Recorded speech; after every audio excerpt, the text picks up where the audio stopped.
Hey, what is up guys? Welcome to a very special vlog outside the Arts West Side in Bristol. I'm joined by Ollie Linear and Addy, aka Mysterious Photography. We are here for Doug Francisco's new art exhibition called Plastik. Let's go and check it out.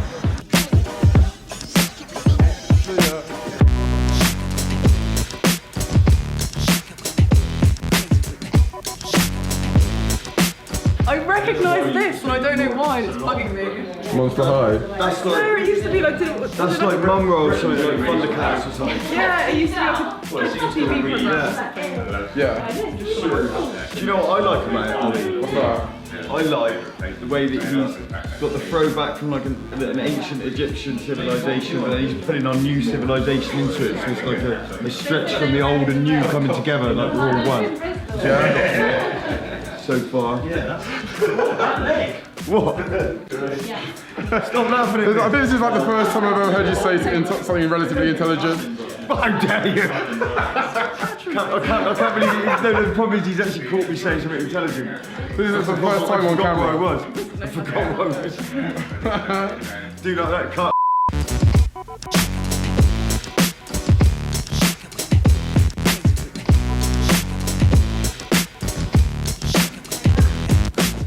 Here we see Ollie Linear inspecting the plastic.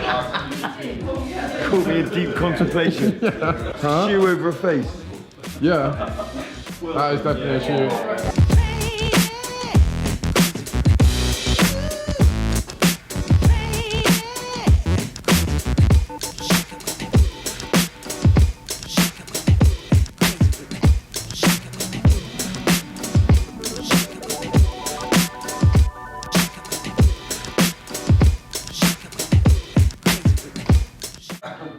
So, Ollie Linear, what do you think of the show? Oh yeah, it's great, mate. Yeah. Yeah. I was over there. How are you in two places at the same time? I know, yeah. You're using a piece of art coconut head to insult me now. It's gone to a whole new level. A whole new level. Got up my game now, haven't I? You got to say, it's a striking resemblance. I bet you wish I had a tap on my mouth. It would be very handy, let's be honest. It's not happening. Oh, no.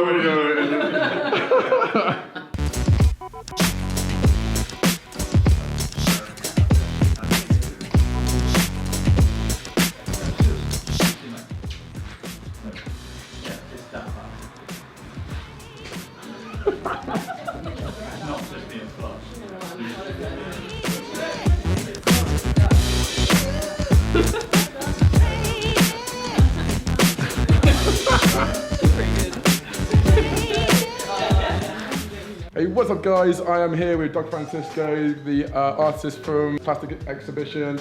Also, you might know from Invisible Circus and one of the creative directors at Boomtown.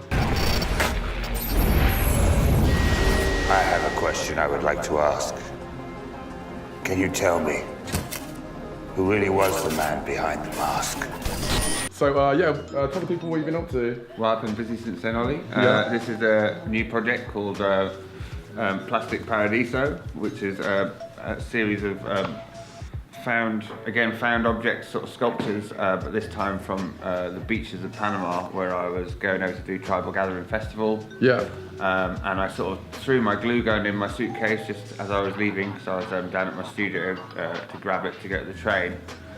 Not really thinking that I was going there to make art, and then when I got there, obviously in this sort of tropical setting, so I thought I sort of found these coconuts behind us here originally. Oh yeah, nice. And I was like, oh, maybe I could make something out of the coconuts, and there's this bit of driftwood washing up on the beach. So I was kind of like, oh, this would be really nice, I could make something out of natural materials. Yeah. Because I'm always working in found objects and kind of rubbish and waste materials here in Bristol. So I sort of got these coconuts heads together, and I was like, oh, maybe I'll go for a walk. Yeah. And find some more materials that went around the headland, away from the sort of the tourist sort of destination, if you like. Yeah. And then just started to find myself kind of knee deep in plastic everywhere. Yeah. Right? So, yeah, they turned out to be plastic sculptures, not natural materials, but like this one was the first one over here, which was like still one of my favourites. Just it's kind of got the tap on the mouth and that sort of it's kind of like the hedonistic party kind of creature, I suppose, with the crazy shades and the crazy face and the crazy hair. And it's sort of, they're really sort of endearing. They're kind of like beautiful and scary all at the same time. So they were the first ones that I started to make. And then over here I found some stuff. This is like a bag that was floating up on the shoreline. Oh, nice. Like Monster High. Yeah. We're at a dance festival, and so I was like, everyone's on a kind of Monster High here. And just all these different things. A lot of beauty products, a lot of cleaning products, ironically, a lot of kids' toys. So yeah, these are sort of headdresses I made for a photo shoot. We did like a dying mermaid photo shoot. And I was like, oh, maybe I could do a line in kids' toys, you know, so I started to make some little animals, little dogs, and little birds. And these prints are all by my favourite artist, Jenny Cave, who's a collage artist in Bristol. Oh, nice. So there she was, it was to do with that Slambury album cover that I did. Yeah, They yeah. wanted some sleeve art, so I was like, I could do some collages. But then I just thought I'd get her to do them because she's loads better than me. So she did a series, did these ones with all the beach plastic stuff as well. And this little fellow, did a whole series about like dancers, you know what I mean? There's lots of loads of toys and bits of kids' toys and deodorant bottles and Christmas baubles. So I had this whole like sort of domestic ballerina thing going on. The people scatter like the crabs that were in the jungle. Yeah. As we move over to this side. So you Get can a hook see. out of your way. That's all good. Yeah, that's all kind of. This is literally sort of around the first headland from the festival, where I thought I was just going for this kind of walk through paradise. I was like quite keen to get away from all the people. It'd been quite a year that I'd been through, and I was like, yeah, I'm just going to go and walk along the pristine beaches. As you walk around the headland, you can see the sort of palm trees and the white sandy beach, and like, oh yeah, this is so dreamy, do you know what I mean? Yeah. Once you get along there, you're just like, oh god, there's like a lot of toothbrushes and just a lot of rubbish generally. Like, you can see in that photo as well, there's quite a lot of rubbish there, just all like piled up next to that palm tree. Yeah, and like this is the general stuff. I picked up the pretty things, do you know what I mean? But this is generally what's a lot of water bottles, a lot of kind of not pretty stuff. Yeah, that's mad. And where all the high tide line is, it all gets kind of left there, and then obviously washed out again. A lot of light bulbs. This baby head, I looked for this baby head for the entire time, so I was like, I've got a thing about dolls' heads anyway. The other one on the other sculpture was actually found in Panama City. Yeah. And someone was like, oh, we've got to take this to Doug. I heard about this one. Someone said, oh, we found a doll's head, it's in the bar. And I was kind of looking for it for the whole festival, and I couldn't see it anywhere. And then Mike Freer from Slambury came and chucked it to me on the last day. He was like, oh yeah, well, I'll find this, you know what I mean? Because that's what's on his album cover. And yeah, so these were sort of this totem kind of idea, I suppose, of these. It's all a bit kind of like tribal. It was a tribal gathering. I suppose what differs between indigenous tribes and our tribes, who are basically these kind of hedonistic children, do you know what I mean, of the West, who are sort of drowning in this consumerism. So, you know, I was sort of making these new gods, if you like. It's a really tricky sort of headspace to get around, because I also didn't want to, you know, insult tribal people, the indigenous populations who are dealing with these waves of kind of stuff from our culture, really. But yeah, they start to take shape. So you've got these sort of, the heads, the other pieces were kind of like more kind of flat pictorial things, and then these kind of totem pieces started happening. But yeah, I had like probably 6 or 7 pieces that I did on site, and then just filled up. I paid for extra luggage to smuggle rubbish back from Panama, which was extra. I was just gagging to be searched, and for once they didn't search me. Yeah, I do remember like a certain post earlier last year where you were trying to get a bunch of baby heads in someone's like van or something from Spain. Oh yeah, back from at Spain. some point. That was a doll factory, yeah. Yes, I found this like abandoned doll factory full of molds of baby heads. I was like, can anyone drive these back?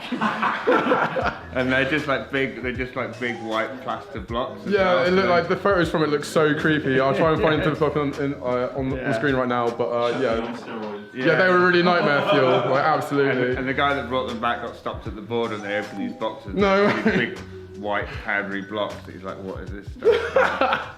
Yeah. But yeah.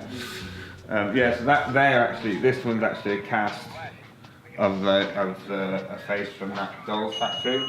So I was like, I didn't find that many heads. You find a lot of body parts and stuff. So I sort of used some of my own cast to start making these faces as well. Yeah. Which is why I brought back all the molds really, so I could start making my own faces for them. So what was the inspiration behind this one? Well, yeah, you had a toothbrush for a leg. Yeah, well, I love the light bulb. Yeah, it's the sort of dancer, isn't it? That's what I like, the adjustable ballet. Oh, plie. Again, like toys, and I sort of wanted to stop motion them, to make stop motion animations with like the light bulb coming on and then doing little dances and stuff. Like, hello, guys, you left me behind at the beach. So I thought about sending them back to the people like whoever made Universal. Oh, really? Send it back to them, going, guys, hey, I found your stuff at the beach. Maybe you want to keep this sculpture in the office to remember it by. I like the squeezy lemons, all the classics basically, the bananas.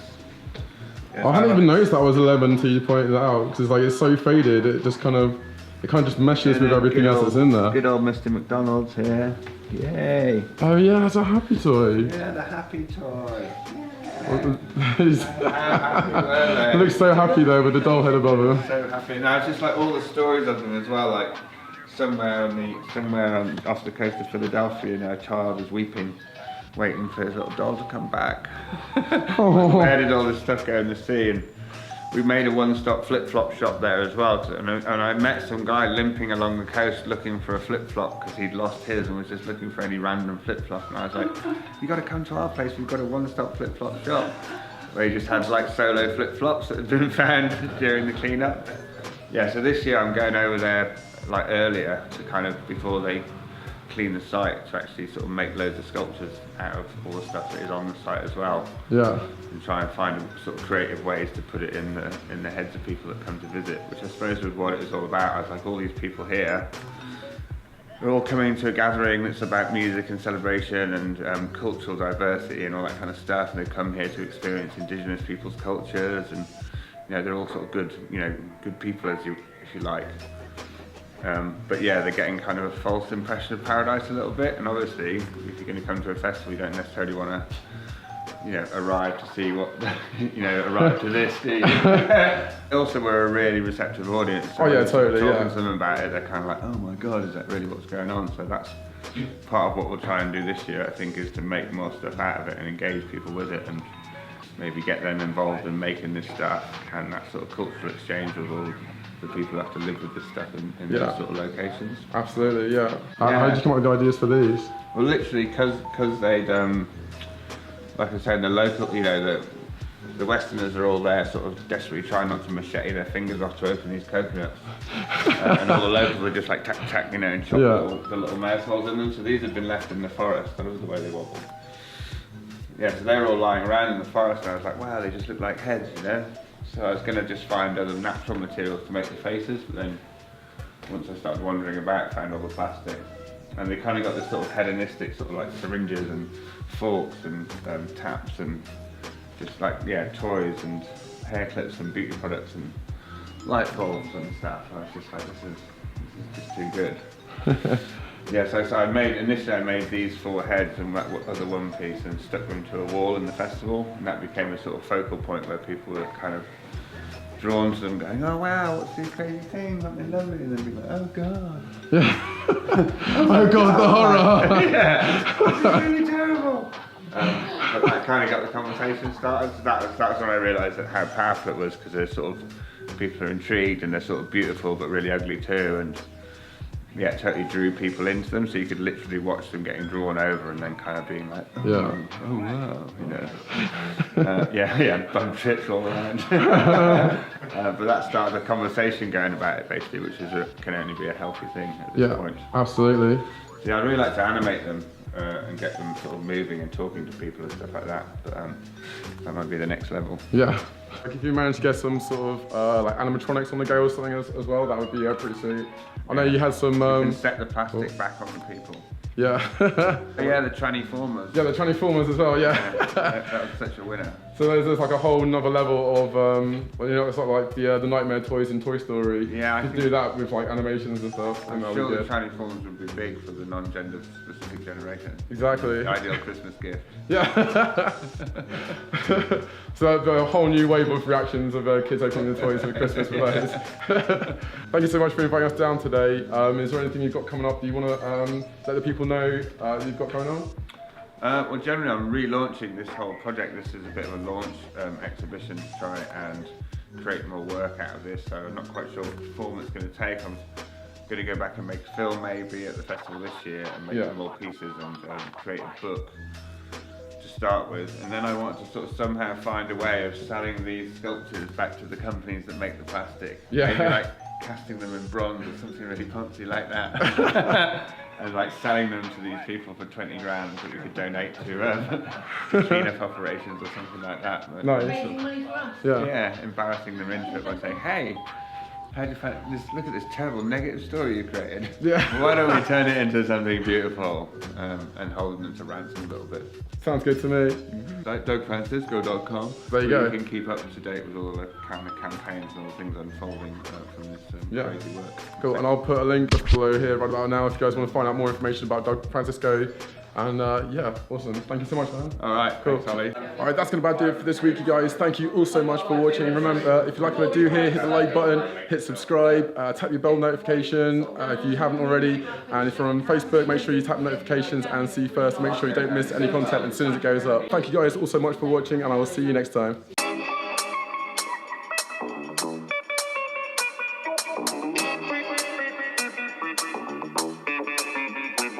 Yo, the S, the P, the kiddies with the rhyme habit. The type snapping on the mic rapping. It's like panic, cause there's no slight telling what might happen. We get a vibe cracking, provide action, don't try clashing.